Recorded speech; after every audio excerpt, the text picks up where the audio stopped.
Thank you so much for giving me the opportunity to speak to you today about the work of Starlight Children's Foundation. In protecting and supporting play, as you said, for children who are ill or engage with seriously ill or who engage with healthcare systems in the UK. I feel extremely grateful that I'm here and extremely grateful that I and our team can do the work that we do across the UK. There's a strong theme of equity that's important to us and making sure that children have the same opportunities wherever they are. I'd like to start with a provocation. So for you to think, can you remember a game or some element of play from some time in your history that you remember taking part in? It could be anything from yesterday to when you were a child. When you bring that to mind, I'd like you to think of the elements that are involved. So what are the sights? What are the sounds? How do you feel? Who are you with? What comes to mind in your body? I will not make you share this, but you can if you like. So I'm just going to leave you with that sense, that memory for yourself. And if you'd like to share that later as a snippet, I would love to hear it. When a child is playing, a parent can relax. I think for all of us, to see a child that is quiet, listless, still, blank, we get a feeling that something is wrong. And for a parent, that can really give you a deep fear if play is not present. Play is a child's normal, a way to both communicate and make sense of the world that they're in. Play is a human right, and although it is a human right, it's a right that children who are ill need more support to be able to access. That can be about not having the energy or freedom of movement or the relaxed field that is necessary for play to happen. So as adults, we have that responsibility to support and make provisions for freedom to play. Oh, nothing's happening. Hold on 1 second. Okay. There you go. I was lucky enough to be at the Venice Biennale last weekend. Humble brag. This still that you see on the screen is a photo of an animation. Francis Alice has traveled the world and observed children's play, recorded them, and he says that he wanted to bring documented evidence of children's play back into consciousness because of the way that children have suffered, particularly through the last 3 years. And there are some beautiful pieces of evidence of children's play there. This animation, if you see it running, is a loop of hand on hand on hand on hand, and it gave me such a visceral response. I remember as a child, and with my own child, and with other children, and with adults that I know, having this very, very simple communication where my hand is on your hand, my other hand is on your other hand, and a silent communication happens between us that we are fighting to have our hand on the top. It's very difficult to know where that comes from, who starts that, but it is, for me, an example of how play can simply emerge and create something much more between people. So I wanted to share that. Francis Alice describes games as a running thread in an infinite loop, and he's referring to the way games are passed down through generations in cultures, faceless and nameless people who created them in the first place. He describes games as a non-violent drug that promises imagination and strength for the future adults that will hopefully make time and space for childhood play. So games are understood here to be a vehicle for the expression of play. And at Starlight, we also have this perception. So we provide materials and tools, but the important person in there who is supporting the child is that sensitive adult. So these toys and games are props through which play is afforded a route to be expressed. So that framework or channel through which play can find expression is an important part of our attitude at Starlight Children's Foundation. And the state of the adults around the child is a huge contributing factor to the experience that children will have. We understand children as, rather than discrete individual units who can be seen as separate to their connections, systems, interests, families and friends, etc., they're rather leaky bodies who influence and are influenced by the people, environments and situations around them. We use this ecological model, which has been adapted, but originates from Brofenbrenner's work, to keep our perspective clear that everything we do has the child at the centre, and that necessitates us supporting those circles around the child. So those family members and in our case, the health play specialists and other health professionals around them. What we know, because we experience it and we are told it, is that when a child is ill, their distress affects the family, and equally the family's distress feeds into the child's state. So everything we do has this model as a framework.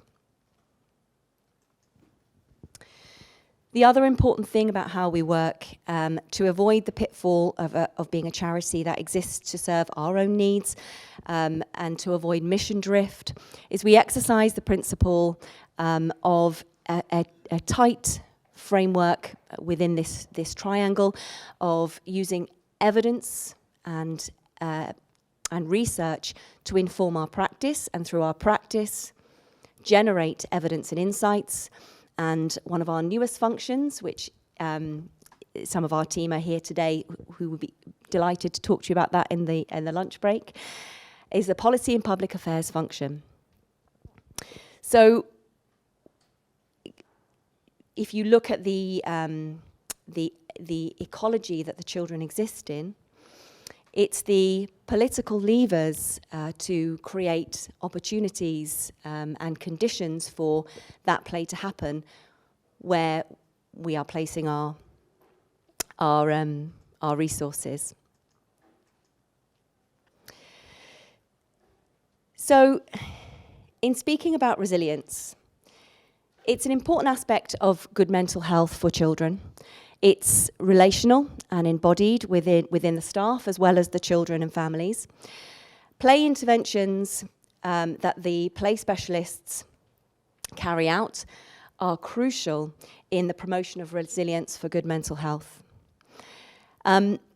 We know that COVID-19, as I mentioned, has caused a sort of reduction and contraction of the possibilities for play. And so in thinking about resilience, which emerges from the human adaptive system in development, characteristics of this development are healthy brains, close relationships with competent, caring adults, as we heard from Marianne's amazing presentation. Also, elements of this are committed families, effective schools and communities, opportunities to succeed and belief in self, nurtured by positive interactions. Resilience is defined as the ability to experience stress and rebound from that. And play, we contend, has a crucial role to play in that process. Thinking about the elasticity of human resilience. Play can offer children situations in which they explore the experience of being unbalanced and righting themselves, encountering small amounts of risk and uncertainty for pleasure, and from which they regain their equilibrium.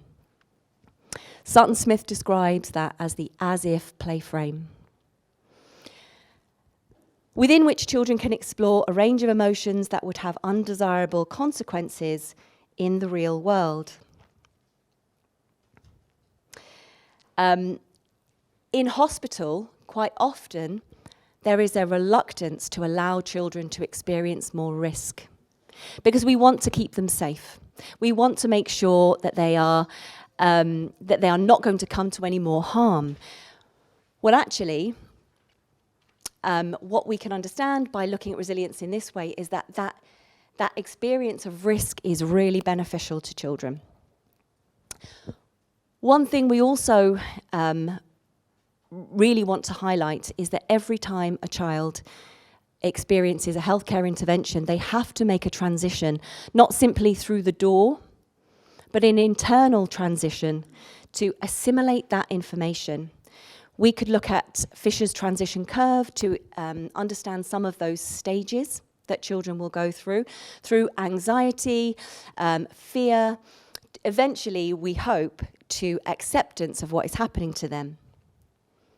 There may be anger, and the anger might be directed at family, at other adults who are around them, particularly if the child has no control over their environments. So, moving forward and acceptance can happen with sense-making and the possibility of having more control, which is where play specialists come in and why we support their work. Because we know that hospital and healthcare can be a stressful experience for children and the whole family, which can cause long-lasting anxiety and distress associated with treatment. Hospital can be a very lonely place. Children's experience and memories of illness can last a lifetime and affect their healthy relationship with healthcare and have a knock-on effect with their health as adults. We looked at the intersectionality between serious illness, deprivation and disadvantage. We found that these children and families were more likely to be in hospital and more likely to have a compounding negative experience.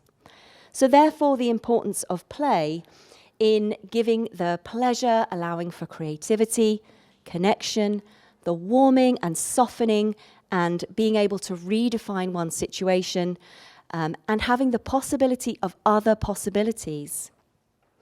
Without play in those environments, it is very difficult for children to move on and develop those coping skills and build their own resilience. So as an organisation, we're removing barriers, raising awareness, looking to create accountability within the system for supporting play, and driving for equity of access. Equality of access is different. So we can give the same amount of resources to settings equally across the country without that being equitable. There are 100,000 children in the UK with life-limiting illnesses and 750,000 children with disabilities. And we talk about play being a superpower in hospital, being able to give that positive experience of hospital, reducing anxiety. And the way that we can do that, we can't be in every hospital, but we can support those qualified, sensitive adults to have opportunities to reflect, learn, express, and share.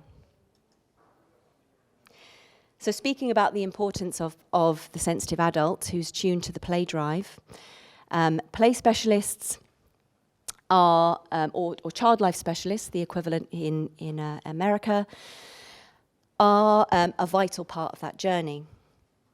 Healthcare play is recognised by the CQC, the body which assures quality in our healthcare system, as a vital part of children's experience during diagnosis and treatment. That play support includes normalising play, which is general fun and expression, but also preparation, which according to Bowles is about modelling, parental involvement, play specialist preparation through coping skills instruction. And Bandura theorized that modeling as a process of learning in which observation and imitation enable the learner to gain a sense of mastery over the process that they're watching and trying. So I wanted to show you some of the tools that play specialists will use. In principle, you can see on the screen the adapted dolls. So those dolls are tools to support exploratory learning through seeing an external version of what is going to happen to them. The child has a sense to create a version of that in their mind so that they can assimilate that information. A play specialist will be present when preparing a child for surgery, and you can see some of those fidget toys. As I've given an example here, feel free to have a play in the break, that are part of the sensitive adult supporting that child to choose how they want to be distracted and to choose how they want to cope. So we might think that play specialists, therefore, are well recognised, well supported in the healthcare system, and so we might look to see on the website if we wanted to become a health play specialist and find out some more information about them. We might look to see if we find out about them with our allied health professional colleagues, with our occupational therapists and physiotherapists, and I can tell you that when you look in there, they're not there. We might expect to see some information about them with healthcare support workers. Spoiler alert, they're not there either. How about part of clinical support staff? No, not there, but where we do find them is in corporate services. So if I want to find out about a play specialist, a very, very clinical role, they sit there in a list with chaplains and HR staff, which says to us that there is a fundamental misunderstanding about the benefit and the execution of this work. So what we have done to respond to that is to support play specialists through funding new roles, 2 of which are in paediatric palliative care, a very sort of little understood area of where play can really be beneficial in that not only quality of life, but assimilation of what is happening now and what is happening next. We also support with training courses and forums for play specialists to come together because they do a vital role. Okay, so we need to support them. Approximately 3 million children are hospitalised across the UK every year, not including A&E admissions. And that volume, if we think about the importance of play in those situations and how much of a resource play specialists are for the NHS, with all that we've discussed about how that will improve experiences for children's coping, it starts to really solidify that picture of the importance of the role. So play specialists receive our support through these materials, but the materials are really just the framework and the vehicle through which play can be expressed. And in the support that we've sent out, our services have been accessed by 2 million, by children 2 million times. And we can see that the services that we're providing have helped children to deepen their relationship with support staff and have more positive hospital experiences. And what's really exciting is that we're seeing sustained changes over time. And our desire is to get deeper and deeper into that well-being measure so that we can really understand sustained change over time. But we're starting to see that, which is super exciting. In gathering feedback from our play specialist teams across the country, We variously are told, in fact, anecdotally, I can tell you, in a conversation literally just last week, a very small team in a local district general hospital confirmed to me that they have zero budget for resources. It would be astonishing if a nurse or a doctor or a physiotherapist was not given a budget for resources, but that is the case in many smaller hospitals across the country, and that is something that we want to change. And that brings me to the end of my presentation. Thank you so much for your time.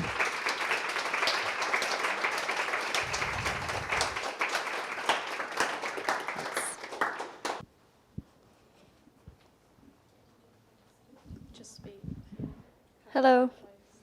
Hi. I'm Elizabeth. I'm a postdoc in PEDAL. Thanks for your presentation. It was really great. I guess my question was about different avenues to promoting, I guess, play specialists kind of as everyone in a hospital or all of the hospital staff. So instead of it just being, say, a specific job role, could you also build it into, say, training when you're training to be a pediatric nurse or doctor, and that kind of being part of the kind of standard training that you get? Thank you so much. That's a fantastic question.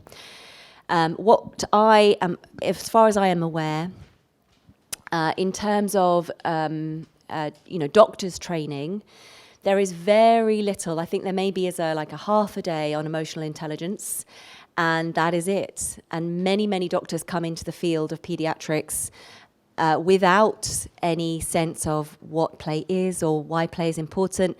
And I think as adults, we have our own history with play, our own comfort levels with play. And I would really advocate for the importance of that training in playful approaches with all staff in every hospital. And that is something that I have a lot of energy for. I think that it is, we had a fantastic conversation last night about how you would approach that. And I think every discipline has its own pedagogy and its own what's the word I'm looking for? Confidence in what they know. And I think the challenge is to make a training that doesn't also sort of insult the discipline that the member of staff is in, and bringing people along for the ride there. I contend that it is still important to have somebody who is that designated advocate for the child, because play in this situation is so much more than free play and fun and enjoyment. It's a specific application of a playful approach, being in that space with a child where you are a different kind of adult who can who's not going to ever ask to stick a needle in them, who's never going to be testing them, and to be identified by a child as that different kind of adult is extremely powerful. So, in summary, yes, I think it needs to be on the curriculum for every medical staff, but I also think there is a place for somebody who's doing that dedicated work.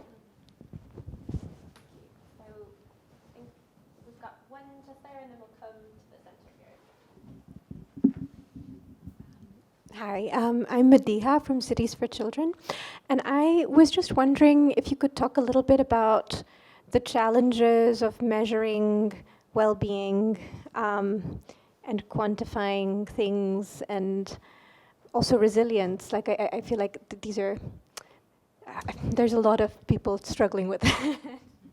Yeah, absolutely. Thank you so much for your question. So what you're asking is to speak about the challenge of measuring well-being and resilience, and it definitely is a challenge.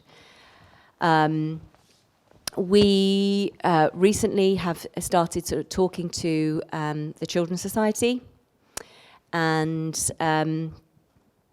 I think our approach to measuring well-being is iterative.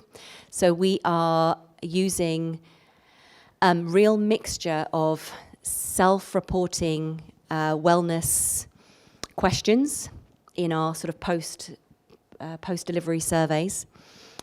What we are looking to explore next is a sort of annual well-being study. So the sort of where we need to be is to look at some longitudinal evidence and what is the, as I mentioned, change over time.